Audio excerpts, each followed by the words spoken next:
I came home from my father's funeral with my heart pounding from grief, but also carrying a hope I could barely contain. My father had just left me 3 massive shopping centers and a sprawling vineyard estate. I was completely ready to walk through the front door and tell my only daughter that everything was about to change for both of us. But as I reached for the brass doorknob, I heard her voice from inside the kitchen. It was calm, cold, calculated. If he won't sign the papers willingly, we'll just have him committed to a psychiatric facility. My hand froze entirely. On the metal knob, my daughter, my only child, wasn't planning our bright future. She was meticulously planning my absolute destruction. And in that terrifying moment, standing on the cold porch, I realized I had to make a choice, even if that choice would permanently shatter everything I had left in this world. Hello, everyone. I am incredibly grateful you are here today. Before we start diving into this dark journey, please drop a comment and tell me exactly where you're watching from. I love knowing this story reaches people everywhere. As a quick note, this narrative blends fictionalized elements with hard lessons drawn from life experience, carefully crafted for educational and reflective purposes. Any similarities to specific names or locations are entirely unintentional. But the deep wisdom I am sharing here, that is something I hope stays with you long after this video ends. I never, ever thought my father's funeral would be the day that fundamentally changed everything. It wasn't because of the grief. Thomas and I had been absolute strangers for 15 long, bitter years. It was because of what came immediately after the funeral. The shocking will, the massive inheritance, and the terrifying conversation I was never supposed to hear. The garage apartment was brutally cold that morning. I woke up long before dawn, staring blankly at the bare, unfinished wooden rafters directly above the narrow cot Betrayal had set up for me when I moved in 3 months ago. The tiny space smelled intensely of stale motor oil, damp cardboard, and dust. It was a brutally far cry from the warm, comfortable home my wife Lillian and I had shared for 40 beautiful years. But after Lillian died in April, everything had rapidly fallen apart. The endless medical bills for her cancer treatments, the exorbitant funeral costs, the lingering debt had completely wiped me out. I was a retired structural engineer, a man who had spent 40 years meticulously calculating loads and building strong foundations, but I hadn't been able to build a financial foundation strong enough to save my own home. I had been forced to sell the house in July just to stay afloat and pay off the remaining hospital debts. My daughter, Betrayal, had offered me this converted garage apartment. At the time, I had mistaken it for profound kindness. I thought she was taking me in out of pure love, out of family duty. I dressed incredibly slowly that morning, pulling on the exact same dark black suit I had worn to Lillian's tearful service just 6 months earlier. The dark fabric hung noticeably looser on my frame now. I hadn't been eating much at all. Betrayal cooked hearty meals for her husband Jason, but rarely for me. Most nights, I just heated up cheap canned soup on the small electric hot plate tucked into the corner of the cold garage. Betrayal wasn't coming to the funeral today. Neither was Jason. It's just too far, Dad, she had told me the night before, not even looking up from her smartphone, as she aggressively tapped out a text message. Jason has massive work commitments at the firm, and I have meetings all day. Besides, we were never close to Grandpa Thomas. None of us were. She wasn't entirely wrong. I couldn't rightfully blame her for that. The bitter estrangement had started with me and my father, a stupid, stubborn argument over business decades ago that neither of us was willing to concede. We hadn't spoken a single word in 15 years, but now he was gone, and the heavy guilt of that silence sat like a lead weight in my chest. The long drive to the cemetery took over 2 hours. I followed the winding, steep roads through the beautiful Colorado foothills, driving past vibrant golden aspens and massive rocky outcroppings, until I finally reached the small, picturesque stone chapel near the massive vineyard estate Thomas had bought years ago. I had never visited it.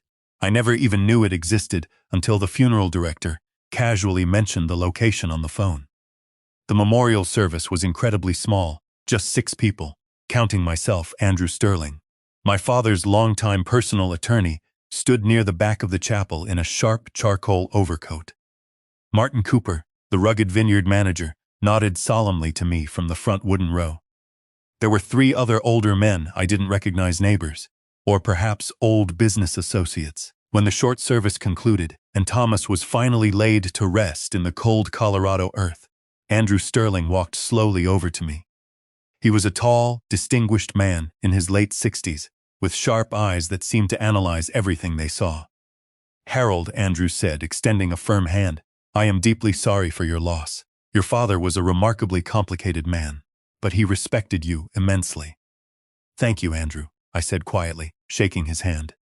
Though I doubt he respected me much at the end. We hadn't spoken in a very long time. Andrew offered a small, knowing smile. Thomas had a very unique way of showing his love. And his apologies.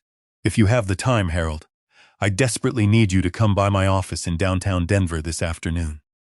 We need to officially read the will." I frowned, zipping up my thin jacket against the biting mountain wind. "The will?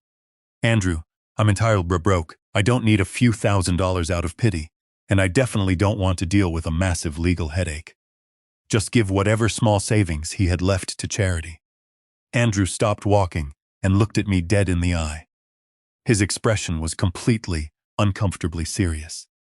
"Harold, you absolutely need to be in my office at 2 p.m.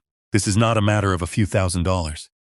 3 hours later, I was sitting in a heavy leather chair in Andrew Sterling's expansive, mahogany-paneled office overlooking the Denver skyline.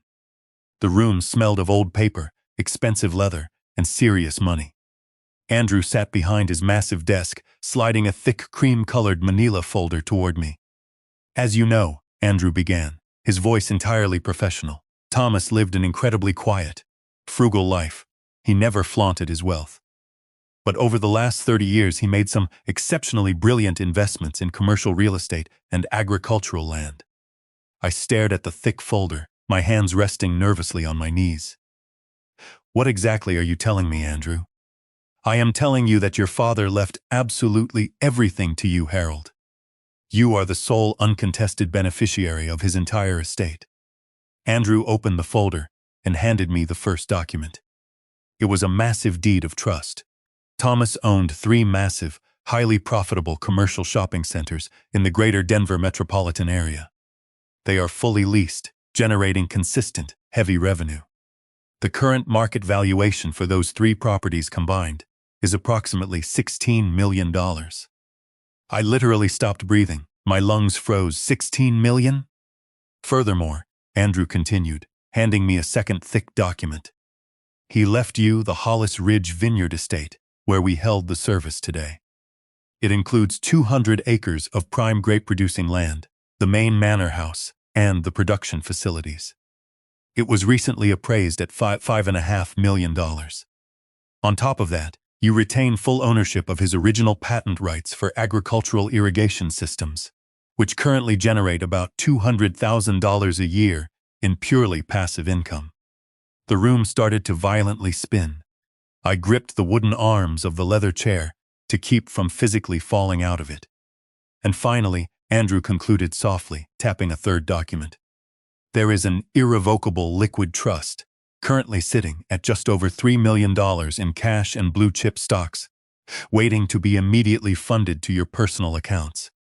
16 million, 5.5 million, 3 million in cash patent rights. Thomas, my stubborn, frugal father, who drove a beat-up 20-year-old Ford truck and wore faded flannel shirts, had quietly built a massive financial empire in complete silence. And he had left every single penny of it to me." "I don't understand," I whispered, tears suddenly burning hot in my eyes. "We didn't speak for 15 years. Why would he leave me this massive empire?" Andrew offered a deeply sympathetic look. "Because he aggressively regretted the silence, Harold. He told me last year that his pride was the absolute worst investment he ever made. He knew about Lillian's passing. He knew you were struggling with massive medical debt and living in your daughter's garage. He wanted to fix it, but he was too stubbornly proud to pick up the phone while he was alive. This was his final apology." I buried my face in my trembling hands and wept. I wept for the lost years, for the stubborn pride that had kept us apart, and for the overwhelming, crushing weight of this sudden, massive grace. I was no longer a bankrupt, helpless old man living in a freezing garage. I was a multimillionaire. There is one absolutely critical thing you must understand. Harold, Andrew said, his voice dropping to a low, serious tone. Be incredibly careful who you tell about this. Money changes people. It changes them violently and quickly. I have seen massive inheritances tear beautiful families entirely apart. Not my family, I said immediately, wiping my wet face. Brielle is my daughter. She took me in when I had absolutely nothing. This money, it's going to change her life. It's going to change Jason's life. We can buy a massive house together. I can pay off all their debts. Andrew looked at me with a profound, unreadable expression. Just promise me you will be careful, Harold. Do not sign anything without bringing it to me first. I promise, I said. Entirely blinded by pure joy, I drove the 2 hours back to Brielle's house in an absolute daze. My mind was violently racing with 1,000 beautiful plans. I was going to walk in there and change their lives. I was going to tell Brielle she never had to worry about a single mortgage payment or credit card bill ever again. I was going to buy Lillian a massive, beautiful headstone for her grave. Everything was going to be perfect. I pulled my old Honda into the driveway just as the sun was setting, casting long, dark shadows across the suburban lawn. Jason's expensive leased BMW was parked in the driveway, meaning he was already home from the firm. I grabbed my jacket and practically ran up the front steps. I didn't bother using my key. I just reached for the heavy brass doorknob, completely ready to burst inside and shout the incredible news. But as my hand touched the cold metal, I heard Brielle's voice drifting through the slightly open window next to the porch. I'm telling you, Jason, the aggressive debt collectors called my office again today. Marcus Reed is threatening to send his guys to the house. We owe the casino over $80,000, and we are completely out of time. I froze entirely. My heart slammed painfully against my ribs. $80,000 in casino debt. Marcus Reed? Who the hell was Marcus Reed? Jason's voice responded, sounding incredibly stressed and angry. I told you to stop going to those high-stakes tables, Brielle. I told you! My salary at the firm barely covers this massive mortgage and the car leases. If Reed sends his guys here, I will lose my job. We have to find the money. I know. Brielle snapped back, her voice shrill with pure desperation. And I have a plan. We just need to move quickly. What plan? Jason demanded. We have zero equity left in this house. Your credit cards are completely maxed out. My father, Brielle said outside on the porch. The cold wind seemed to violently bite straight through my thin jacket. I pressed my back hard against the brick wall, holding my breath, terrified to make a single sound. Your father, Jason scoffed loudly. Brielle, the old man is completely bankrupt. He sold his house to pay your mother's medical bills. He's living in our freezing garage eating canned soup. What the hell is he going to do? He still has his massive retirement pension, Brielle said, her voice dropping into a cold, calculated tone that I had absolutely never heard from her before. And he has an excellent, pristine credit score. I checked his mail last week. He has hundreds of thousands in available credit lines he never uses. So what? Jason argued. He's not going to just hand over his pension to pay off your massive gambling debts. He's stubborn as a mule. He won't have a choice, Brielle stated coldly. I've already spoken to Dr. Hammond down at the clinic. He owes me a massive favor from that real estate deal last year. Hammond said if I bring Dad in, he will officially diagnose him with severe, early-onset dementia and aggressive cognitive decline. I slapped my hand over my own mouth to violently stifle the gasp that tried to tear out of my throat. Dementia. I was perfectly entirely lucid. I was 68, but my mind was as sharp as a razor. Once Hammond signs the medical paperwork, Brielle continued smoothly, I can take it straight to a family court judge and aggressively file for emergency full legal guardianship.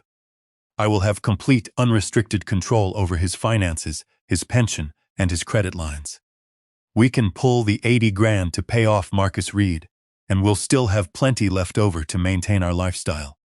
Brielle, Jason's voice hesitated. It wasn't outrage. It wasn't horror at what she was planning to do to her own grieving father. It was just cowardly fear. What if he violently fights it? What if he realizes what we're doing and hires a lawyer? And then came the sentence that completely shattered my entire world. The sentence that broke my heart into 1,000 irreparable pieces. "If he won't sign the papers willingly," Brielle said, her voice completely devoid of any human empathy, "we'll just have him committed to a psychiatric facility. I've already looked into Golden Meadows. It's a locked facility. Once he's in there, heavily medicated, he won't be able to fight us at all. He'll be completely out of our hair." I stood on the cold concrete porch, completely paralyzed. My daughter, the little girl I had aggressively protected from bullies, the daughter I had worked 60-hour weeks to send to a prestigious, expensive college. The woman I had loved more than my own life. She wasn't just planning to steal my small pension. She was actively plotting to lock me away in a heavily medicated psychiatric prison, completely stripping me of my freedom and my mind just to pay off a shady casino loan shark. Andrew Sterling's warning violently echoed in my head. Money changes people.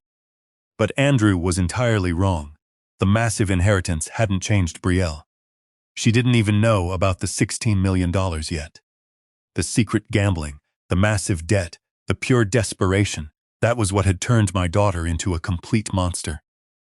If she was willing to lock me in a psychiatric ward for my meager pension, what, in God's name, would she do to me if she found out I was sitting on a $24 million empire? She wouldn't just lock me away. She would entirely destroy me. I took a slow, completely silent step backward off the porch. Then another. I walked silently back down the driveway, moving like a ghost, and slipped quietly into the freezing garage apartment. I didn't turn on the lights. I just sat on the edge of the narrow, uncomfortable cot in the pitch black. I thought about the last 3 months. I thought about the cold dinners she occasionally brought me, the way she insisted I stay out of the main house when she had her fancy friends over, the way she had isolated me from the world. It had all been a carefully constructed, elaborate lie. She hadn't taken me in out of love. She had taken me in because I was her backup plan. I was her piggy bank. I had 2 choices right now. I could aggressively burst into that house, scream at the top of my lungs, confront her with what I had heard, and tell her about the massive inheritance just to watch her beg and crumble. Or I could stay completely silent. I could let her fully believe I was still the helpless, broke, grieving old man. I could let her meticulously plot her cruel guardianship trap. And while she plotted in the dark, I could prepare in the light. Lillian used to say that I was the most patient, strategic man she had ever met. Harold. She would laugh when I was building complex architectural models. You never place a single brick until you know exactly where the roof is going to sit. Brielle thought she was playing a simple game of checkers with a senile old man. But she had absolutely no idea she was about to step onto a massive chessboard with a master architect. I pulled out my old, cracked smartphone from my duffel bag. It was an 8-year-old model, slow and battered, but it still functioned. I plugged it into the single wall outlet and watched the battery icon slowly fill. I was going to need irrefutable, ironclad evidence. If I was going to take down my own daughter and her corrupt doctor, I needed them on tape. Wednesday morning arrived gray, overcast, and bitterly cold. I woke early in the small garage apartment and dressed incredibly slowly. I put on a pair of worn khaki pants, a faded flannel shirt, and scuffed shoes. I intentionally messed up my hair, letting it look unkempt. I wanted to look tired. I wanted to look completely worn down and incredibly grateful. I walked into the main house through the side door just after 8 a.m. Brielle and Jason were already in the large, expensive kitchen. The rich smell of fresh coffee and sizzling bacon filled the air. "Morning, Dad!" Brielle called out brightly, entirely too brightly. The sheer fake enthusiasm in her voice made my stomach violently churn. "How did you sleep out there?" "Fine," I said quietly, keeping my eyes downcast. I poured myself a cup of black coffee and took a seat at the end of the wooden table. I intentionally let my hands tremble slightly as I lifted the heavy ceramic mug, not from fear, but from the immense effort of keeping my boiling rage entirely hidden. Jason glanced nervously at me, then quickly looked away, suddenly intensely interested in his plate of eggs. He was a coward. He always had been. "So," Brielle said, sliding smoothly into the chair directly across from me. She leaned forward, resting her chin on her hands. How did it go yesterday? The funeral? I nodded slowly, taking a small sip of coffee. It was very quiet. Not many people showed up. Thomas alienated a lot of people in his final years. I'm so sorry I couldn't be there, she said, her voice dripping with fake practiced concern. I know you and Grandpa Thomas had your massive differences, but still, it must have been incredibly hard for you. I looked down at the dark liquid in my mug. His lawyer, Andrew Sterling, was there. Brielle's expression didn't overtly change, but I saw the sudden, sharp flicker of greedy interest in her dark eyes. Oh? Did the lawyer say anything important? I let a long, heavy silence stretch out. I was casting the bait. He said Thomas left me some things, I said, keeping my voice completely flat and emotionless. A small house, I think, maybe some minor old investments. He said we'd go over the final details next week at his office. I watched Brielle's eyes widen slightly. I had intentionally minimized the $24 million down to a small house and minor investments. I needed her to think there was just enough money to save her from Marcus Reed, but not enough to make her suspicious of my behavior. Well, that's incredibly good news, Dad, Brielle said, reaching across the wooden table and gently squeezing my trembling hand. Her touch felt like a physical burn on my skin, but I didn't pull away. Thomas cared about you in his own weird way. I'm sure he wanted to make sure you were taken care of. I don't know what I'll do with it, I sighed heavily, playing the part of the overwhelmed widower flawlessly. I don't need much anymore. I'm just so tired, Brielle. Well, Brielle said carefully, her voice dropping into a soothing, manipulative tone.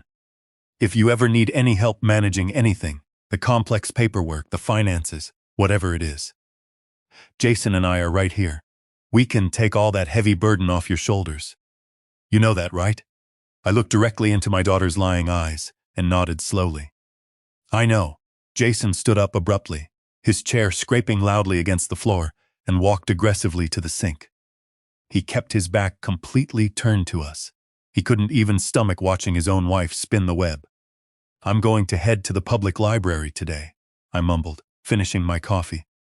I need to look up some old obituaries, just reminiscing, I suppose. Take your time.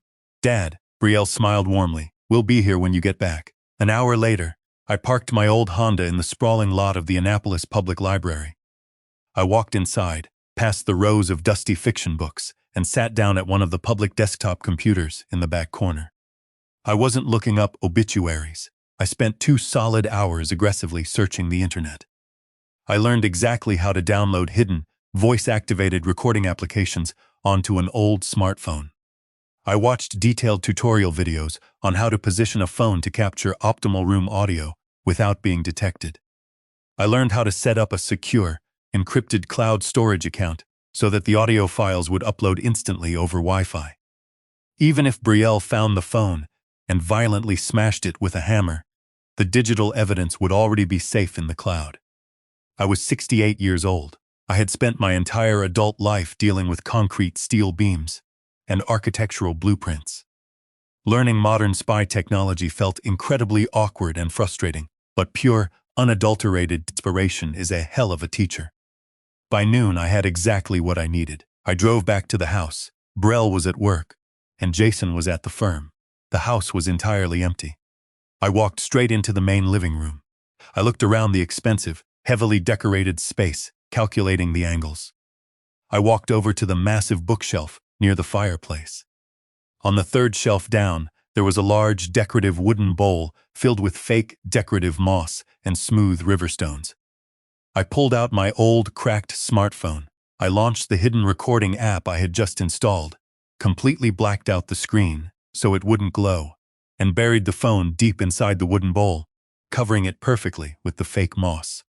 The microphone was positioned flawlessly to capture every single word spoken in the living room and the adjacent kitchen. The trap was officially set. Now, I just had to wait for the rats to take the bait. I went back out to the freezing garage, wrapped myself in a thin wool blanket on the uncomfortable cot, and waited for evening to come. To be continued. The very next afternoon, I got my first massive piece of concrete evidence. I had intentionally left the house around 1:00 p.m., telling Brielle I was going for a long, slow walk around the neighborhood to clear my head. Instead, I drove my old Honda a few blocks away, parked out of sight behind the community center, and pulled out my new cheap laptop. I logged into the secure cloud server I had set up the day before. At exactly 1:45 p.m., a new audio file violently popped into the digital folder. The hidden smartphone in the decorative wooden bowl had been triggered by voices in the living room. I aggressively plugged in my headphones, my hands shaking slightly, and clicked play. The audio was remarkably clear. I could hear the heavy, frantic pacing of footsteps on the hardwood floor. Then, Brielle's voice, shrill and completely panicked. "You absolutely cannot come to my house, Marcus.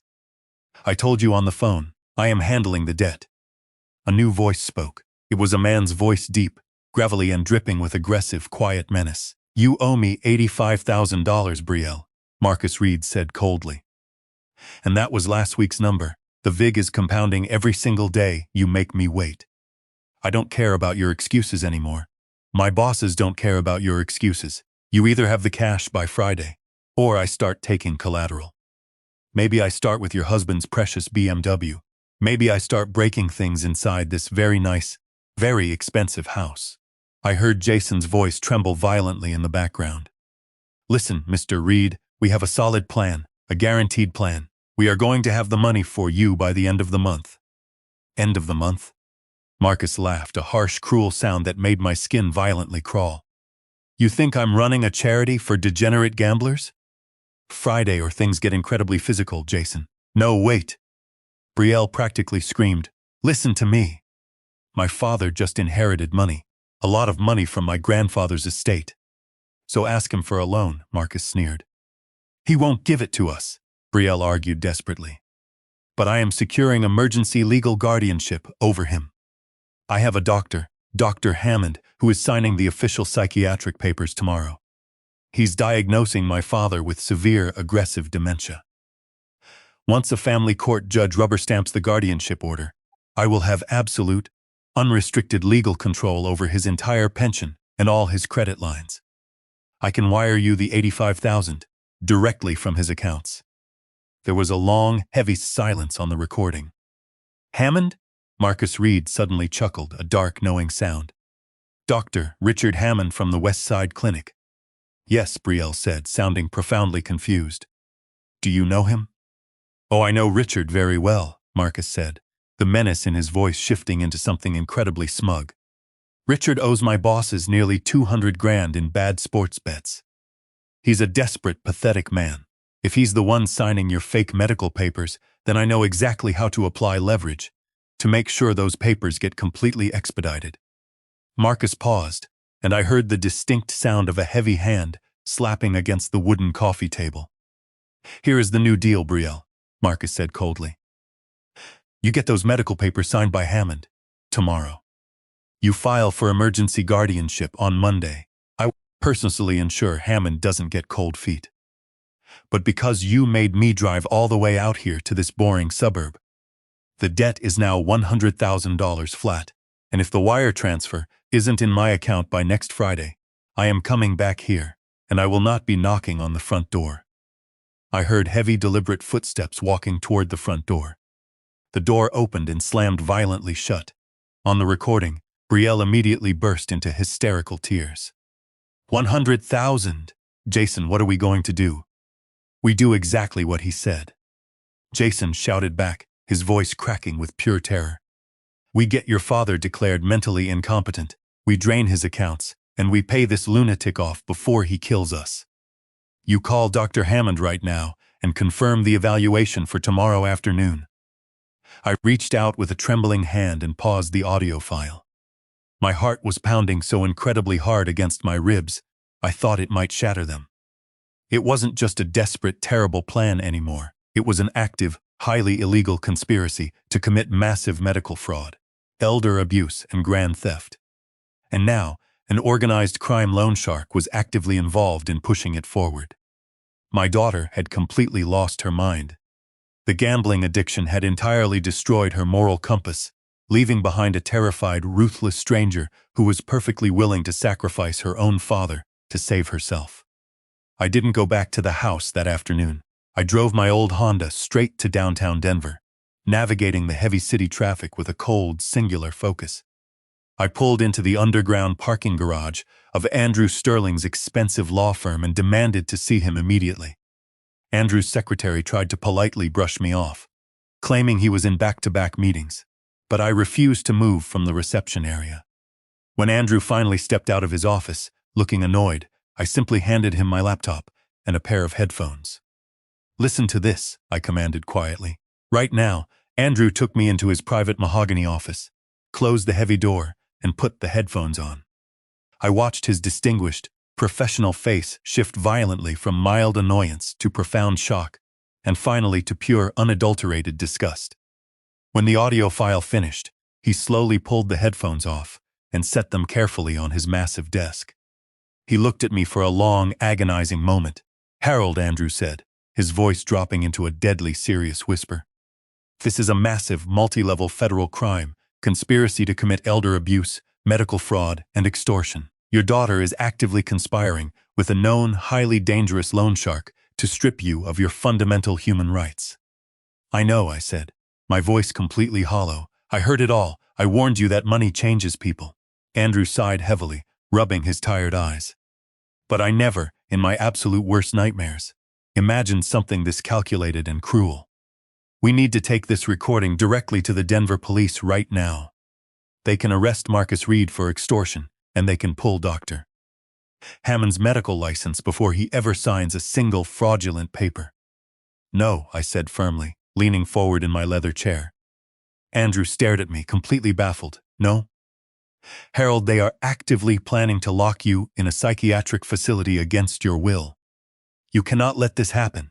If we go to the police right now," I argued, my mind working with cold architectural precision, "Betrayal will aggressively deny everything. She'll claim she was terrified of the loan shark and just saying whatever she had to say to get him out of her house. Dr. Hammond will completely deny any involvement, claiming he hasn't even evaluated me yet. It becomes a massive he said, she said legal nightmare. And Marcus Reed will likely disappear into the shadows." "The audio recording is extremely damning, Harold," Andrew pushed back. "It's not enough," I stated coldly. "I don't just want to stop them. I want to entirely destroy their ability to ever do this to anyone else again. Dr. Hammond is a corrupt, compromised doctor who is perfectly willing to falsely diagnose elderly patients to pay off his own gambling debts. How many other helpless families has he completely ruined? How many other old men are locked in Golden Meadows right now because Hammond signed a piece of paper?" Andrew leaned back slowly in his heavy chair, studying my face with a new, profound level of respect. "You want to trap them all, not just Betrayal, the entire corrupt network." "Exactly," I said. "I am a retired structural engineer, Andrew. When you find massive rot in the foundation of a building, you don't just paint over the cracks. You tear the entire structure down to the bedrock and aggressively expose the rot for everyone to see." "Okay," Andrew nodded slowly, a dangerous, brilliant spark lighting up in his eyes. "If we are going to do this, we have to execute it flawlessly. We are going to let them believe they are winning. We are going to let Betrayal bring Dr. Hammond to the house. We are going to let him officially sign the fraudulent psychiatric evaluation." "And then," I asked. "And then," Andrew smiled, a cold, shark-like grin, "I am going to introduce them to the full, devastating power of a $24 million legal team." For the next 2 hours, Andrew and I meticulously built the trap. First, Andrew drafted a highly official-looking document. It was a limited power of attorney form, specifically designed to look exactly like the kind of paperwork Betrayal would desperately want me to sign to hand over control of my pension. However, buried deep in the dense legal jargon, the document actually completely revoked any and all rights Betrayal had to my healthcare decisions, and legally appointed Andrew Sterling as my sole medical proxy. If she tried to use this document in court, she would effectively be legally blocking herself from ever touching me. "I want you to leave this document sitting casually on your cot in the garage," Andrew instructed, handing me the thick, crisp papers. "Let her find it. Let her think you went to a cheap strip mall lawyer to try and protect your pension, but that you are too confused to understand what you actually signed. It will completely cement her fake narrative that you are suffering from cognitive decline. And the evaluation tomorrow? I asked, carefully folding the papers. Play the part flawlessly, Harold, Andrew commanded. When Dr. Hammond shows up at the house tomorrow afternoon, I want you to act exactly like a man who is rapidly losing his mind. Be highly confused, be slightly agitated, forget simple words. Let him formally document everything on his official medical letterhead. Once he puts his signature on that fraudulent diagnosis, he has officially committed severe medical malpractice and federal fraud. We will have him entirely dead to rights. I nodded, my jaw clenched incredibly tight. And what about the $24 million from my father? Andrew pulled a thick folder from his desk drawer. I am placing the entire estate, the $16 million in commercial real estate, the vineyard, the patent rights, and the liquid trust into a highly secure, heavily encrypted blind trust. Even if a corrupt family court judge temporarily grant Betrayal emergency guardianship over your personal checking account, she will hit an absolute, impenetrable legal brick wall when she tries to find your father's money. It will legally look like you own absolutely nothing. Perfect, I said, standing up. Harold, Andrew said softly, stopping me before I reached the door. This is going to be incredibly painful for you. Your daughter is going to look you in the eye and actively try to destroy you. Are you absolutely certain you can maintain your composure? I thought about the dark garage, the cold cans of soup, and the terrifying threat of being locked in a medicated psychiatric prison. I have absolutely nothing left to lose, Andrew, I said coldly. And she is about to lose everything. The next afternoon, Thursday, the trap was sprung. I was sitting in the expensive living room, staring blankly at the turned-off television, exactly as I had planned. The hidden smartphone was actively recording from the wooden bowl on the bookshelf. At 2 p.m. sharp, the doorbell rang loudly. Betrayal rushed out of the kitchen, wiping her hands nervously on a dish towel. I'll get it, Dad. It's probably just the cable guy. She opened the heavy front door, and Dr. Richard Hammond walked inside. He was a tall, excessively thin man in his late 50s, wearing a sharp, expensive suit and carrying a sleek black leather medical briefcase. He had dark, heavy bags under his eyes, the undeniable look of a man who hadn't slept well in weeks, entirely consistent with someone who owed $200,000 to a violent casino loan shark. Dr. Hammond, Betrayal said loudly, emphasizing his name for my benefit. Thank you so much for coming out. My father is right in the living room. Hammond walked into the room, his eyes sweeping over me with cold, clinical detachment. He didn't see a human being. He saw his ticket out of massive debt. Hello, Harold, Hammond said smoothly, adopting a fake, highly patronizing bedside manner. My name is Dr. Hammond. Betrayal asked me to come by and just check in on you. Make sure you're feeling okay after your recent loss. I looked up at him slowly, intentionally letting my mouth hang slightly open in manufactured confusion. Loss? I mumbled, my voice trembling. Did I lose my keys again? Lillian gets so incredibly angry when I misplace the car keys. Lillian had been dead for 6 months. I saw Betrayal flinch slightly out of the corner of my eye, a brief flash of genuine guilt crossing her face, but she quickly suppressed it. Hammond pulled a small notepad and a silver pen from his briefcase. Harold, can you tell me what day of the week it is? I stared at the blank television screen, furrowing my brow aggressively, as if I was struggling with a complex math problem. It's Sunday, isn't it? We have to get ready for church. Lillian hates being late, the choir. It was Thursday. Hammond scribbled rapidly on his notepad, not even bothering to look up. And do you know who the current president of the United States is, Harold? I let out a short, frustrated sigh, rubbing my temples. Of course I know, it's the actor fellow, Ronald Reagan. Hammond nodded slowly, a dark, satisfied smirk touching the corner of his mouth. He turned to Betrayal, completely dropping the fake bedside manner. It's textbook severe cognitive decline, Hammond stated coldly, speaking about me as if I wasn't even in the room. The recent trauma of his wife's death likely accelerated the underlying dementia. He is profoundly disoriented regarding time, place, and basic reality. He poses a massive active danger to himself. Are you absolutely sure, Doctor? Betrayal asked, playing her part flawlessly for the hidden recording device. Is there any medication, any hope for a reversal? I'm afraid not, Brielle. Hammond sighed heavily, a masterclass in fake medical sympathy. At this aggressive stage, the absolute best and safest place for him is a secure, full-time memory care facility. Somewhere locked, where he can be heavily monitored and medicated to reduce his agitation. Golden Meadows? Brielle suggested quietly. Golden Meadows would be perfect. Hammond agreed instantly. I have a very strong professional relationship with their admissions director. I can completely expedite the intake process. He opened his sleek briefcase, pulled out a thick stack of highly official medical documents bearing the West Side Clinic letterhead, and clicked his silver pen. I am officially signing the psychiatric evaluation right now, Hammond said, his pen flying rapidly across the paper.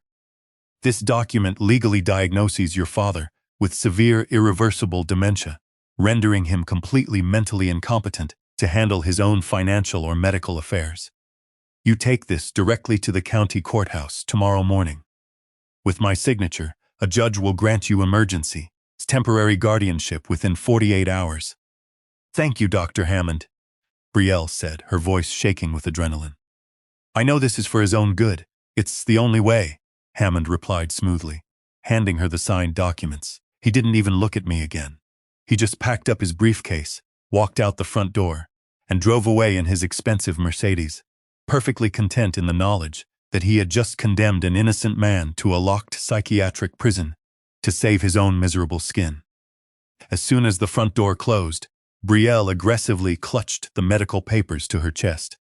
She let out a massive, shuddering breath of pure relief. She looked at me, sitting confused in the armchair, and for a second, I thought she might finally apologize. I thought the crushing weight of what she was doing to her own flesh and blood might finally break her. Instead, she turned on her heel, walked straight into the kitchen, and pulled out her smartphone. Jason, she said, her voice completely devoid of any guilt. I have the papers. Hammond signed everything perfectly. I am going to the courthouse first thing tomorrow morning. We are going to get the guardianship, and we are going to pay Marcus Reed by Monday. We won. She actually smiled. She had completely sold her soul for $100,000. I sat in the armchair, my hands resting quietly in my lap. I wasn't confused anymore. I wasn't trembling. I was completely, terrifyingly calm. You haven't won anything, Brielle, I thought coldly, staring at the back of my daughter's head. You just signed your own absolute destruction. To be continued. The very next morning, Friday, Brielle left the house at the crack of dawn. She was dressed in her sharpest, most professional business suit, carrying a sleek leather folder tucked tightly under her arm. Inside that folder was Dr. Hammond's completely fraudulent psychiatric evaluation, declaring me severely and irreversibly mentally incompetent. She was heading straight to the Anne Arundel County Courthouse to file for emergency legal guardianship. I didn't try to stop her. I didn't say a single word as she walked out the door. I just sat at the kitchen table, drinking my black coffee, and watched her silver Camry pull aggressively out of the driveway. As soon as her car disappeared around the corner, I picked up my phone and called Andrew Sterling. She's on her way to the courthouse, I said quietly. Excellent, Andrew replied, his voice brimming with cold, calculated confidence. I have already securely transmitted the audio files to a highly trusted contact I have within the Denver FBI field office, as well as the Maryland State Police. They are actively mobilizing units as we speak. What about the bank? I asked. I will be waiting for her. Andrew promised smoothly. Let the trap completely close, Harold. It's time. At 10:30 a.m., Brielle walked confidently into the main branch of my local bank in downtown Annapolis. According to the detailed timeline Andrew and I had pieced together later, she marched straight up to the branch manager's desk, slapped the freshly signed, court-stamped emergency guardianship order onto the glass, and demanded immediate, unrestricted access to my pension accounts and credit lines. The branch manager, a meticulous woman named Sarah, who had known me for 20 years, looked over the heavy legal documents with deep concern. But a court order was a court order. She began typing rapidly into her computer system to pull up my secure accounts. I need to initiate an immediate wire transfer for $100,000, Brielle commanded, her voice arrogant and completely dismissive. It's for my father's emergent medical care. Sarah frowned at her screen. Ma'am, I'm afraid I cannot process that request. Brielle's eyes flashed with sudden aggressive anger. Excuse me? I just handed you a legally binding emergency guardianship order signed by a sitting family court judge. You have absolutely no legal right to deny me access to his funds. It's not that I'm denying you access, Mrs. Mitchell, Sarah said, sounding profoundly confused. It's that there are absolutely no funds to access. Brielle froze entirely. What are you talking about? He has a massive pension. He did, a deep, commanding voice said from directly behind her. Brielle spun around. Andrew Sterling was standing in the middle of the bank lobby, wearing a completely immaculate charcoal suit, holding a sleek black leather briefcase. He looked like an absolute shark, circling a wounded, bleeding fish. Who the hell are you? Brielle demanded, her voice shrill. My name is Andrew Sterling, he said smoothly, stepping forward and placing his briefcase on the manager's desk. I am your father's personal attorney, and I am afraid your fraudulent guardianship order is completely, legally useless. Brielle's face went deathly white. Fraudulent? I have a signed medical evaluation from a licensed doctor. Yes, you do, Andrew smiled coldly. Dr. Richard Hammond, a deeply compromised, corrupt physician who owes nearly $200,000 to Marcus Reed, the exact same violent loan shark you currently owe $100,000 to. Brielle physically staggered backward, her knees completely buckling. The color drained entirely from her face. She looked like she had just been violently struck by lightning. How? How do you know that name? Because your father is not suffering from severe dementia, Brielle. Andrew stated loudly, making absolutely sure the bank's security cameras captured every single word. Your father is a brilliant, highly strategic man, and he recorded every single word of your vile extortion plot.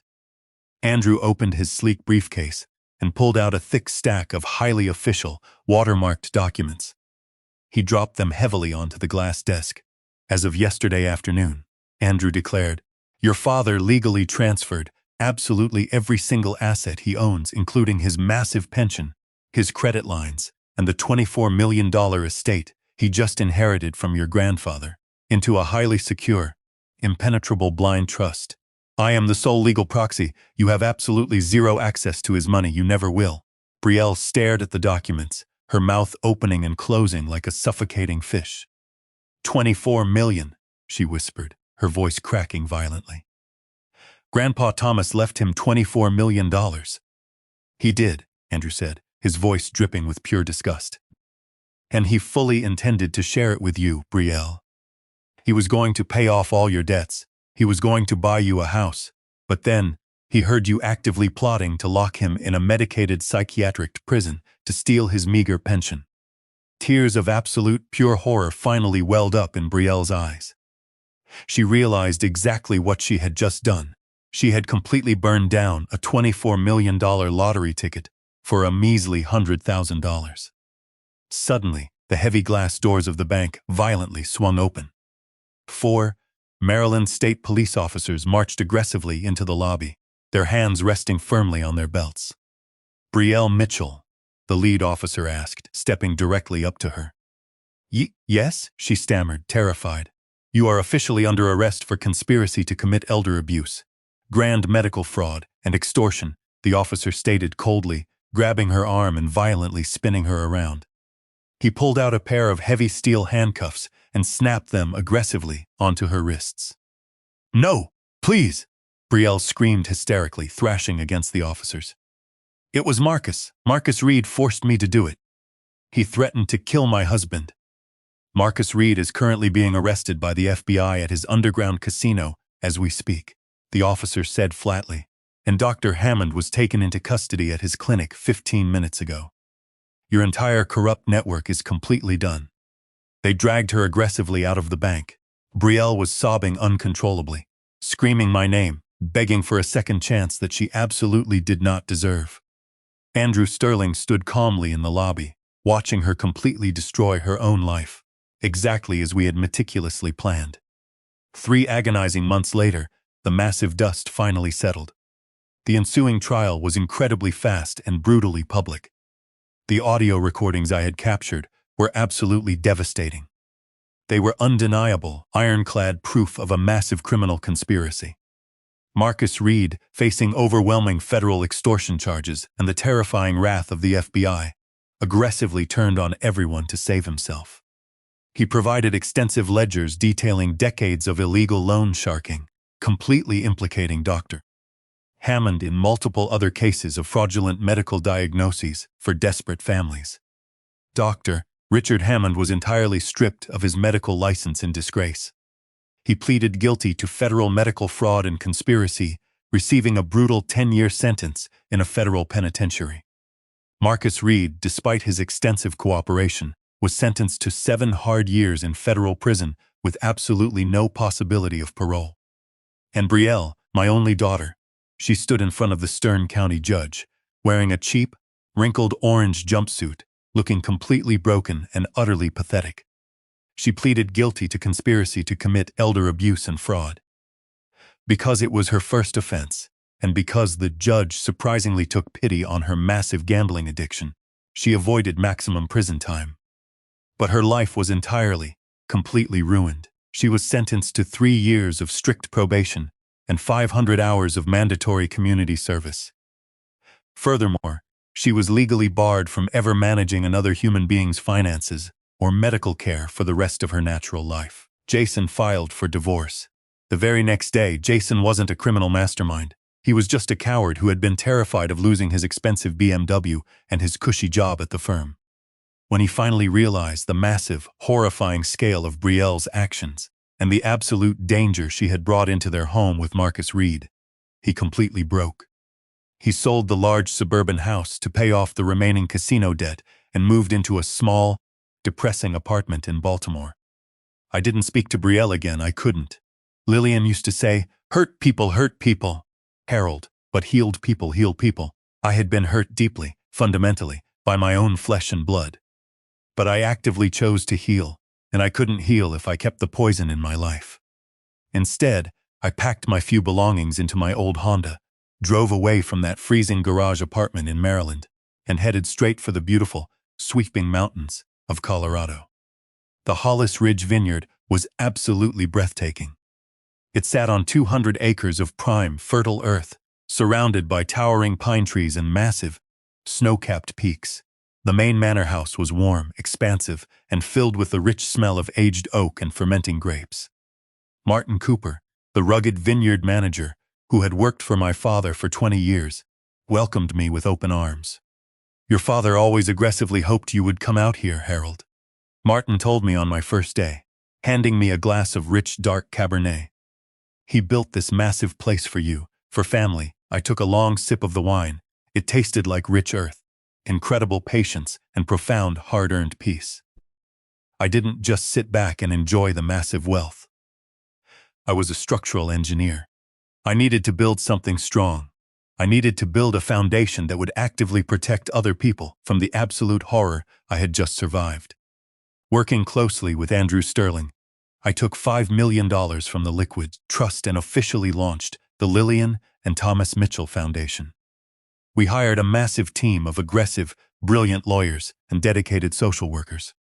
Our singular mission was to provide free, immediate legal representation and aggressive intervention for elderly individuals who were being financially abused or falsely committed by corrupt family members. In our very first year, the foundation successfully rescued 12 elderly men and women from locked psychiatric facilities, just like Golden Meadows. We tore down corrupt guardianships, exposed fraudulent doctors, and gave those helpless people their lives and their dignity back. It was the most profoundly important work I had ever done in my entire life. 9 months after the trial, on a crisp, incredibly beautiful Thanksgiving evening, I stood on the expansive wooden porch of the Vineyard Manor. The sun was slowly setting behind the massive Colorado peaks, painting the sky in vibrant shades of bruised purple and brilliant gold. Cars were pulling slowly up the long gravel driveway. Martin Cooper arrived first, carrying a massive roasted turkey, his warm wife following closely behind with homemade pies. Andrew Sterling pulled up in his sleek black Mercedes, carrying 2 bottles of incredibly expensive bourbon and a stack of new, successful case files for the foundation to review. And then a small, modest sedan pulled into the driveway. Jason stepped out hesitantly. He looked older, far more tired, and deeply humbled.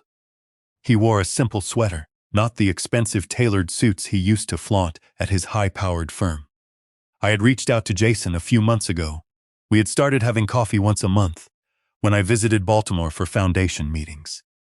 We weren't exactly family anymore, and we definitely weren't close friends. But we had found a strange, quiet respect for each other. He had made terrible, cowardly mistakes, but he had actively taken responsibility for them. He was working hard to rebuild his life from absolute scratch. "Harold," Jason said softly, walking up the wooden steps. "Thank you so much for inviting me." "Happy Thanksgiving, Jason," I said gently, patting his shoulder. "Go on inside. Martin's wife makes an incredible pecan pie." Later that evening, we all gathered around Thomas's massive, rustic dining table. The room was filled with roaring warmth from the stone fireplace, the rich smell of roasted food, and the incredible, healing sound of genuine laughter. I stood up at the head of the table and raised my glass of Hollis Ridge Cabernet. "To those who actively loved me when I couldn't love myself," I said quietly, my voice filled with profound emotion. "To those who aggressively believed in me when I had completely lost faith. To Lillian and Thomas, may they rest peacefully, knowing their strong legacy lives on. And to second chances." Everyone raised their glasses, the crystal chiming beautifully in the warm room. Later, after everyone had departed and the house was completely quiet, I stood alone on the porch with a final glass of wine, watching the stars burn brilliantly in the clear mountain sky. I was 69 years old. I had lost incredibly much in my life. My beautiful wife, my estranged father, and ultimately, my only daughter. But I had gained far more profound purpose, deep peace, and a chosen family that was infinitely stronger than the one I had been born into. This was absolutely not the quiet retirement life I had planned. But it was the beautiful, strong life I had actively earned through immense patience, cold strategy, and the stubborn willingness to keep going when giving up would have been so much easier. I wouldn't trade this life for anything in the entire world. If you have stayed with me to the very end of this incredibly dark story, I sincerely hope you pause for a moment and breathe with me. I don't share these final words as a victory lap.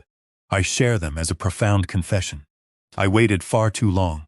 I stubbornly told myself that staying quiet in that freezing garage was the same thing as being loving. I convinced myself that holding on to my daughter's terrible behavior meant I was being faithful to my role as a father. That cowardly thinking nearly cost me my absolute freedom and my mind. In stories heavily shaped by family betrayal, complete silence often feels much safer than the brutal truth. But silence quietly, aggressively feeds the damage.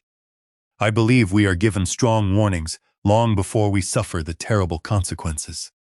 I felt those terrifying warnings when Betrayal isolated me, but I intentionally ignored them. I chose simple comfort over hard clarity and fake peace over brutal honesty.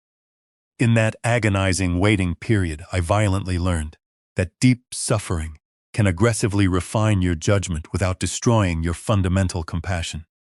When everything finally stood on the very edge of total destruction, I trusted that intense accountability could exist without pure hatred.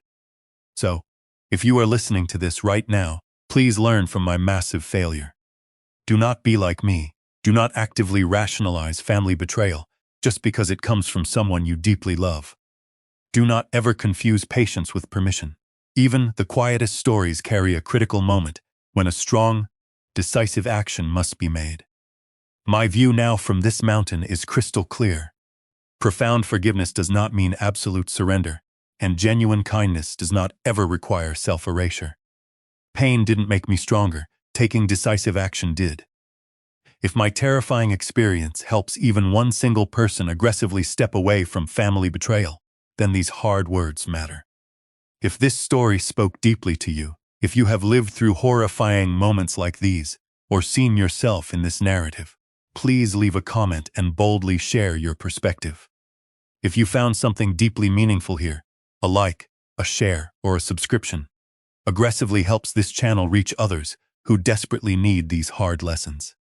Thank you sincerely for staying with me until the very end. Take care of yourselves and relentlessly protect your families.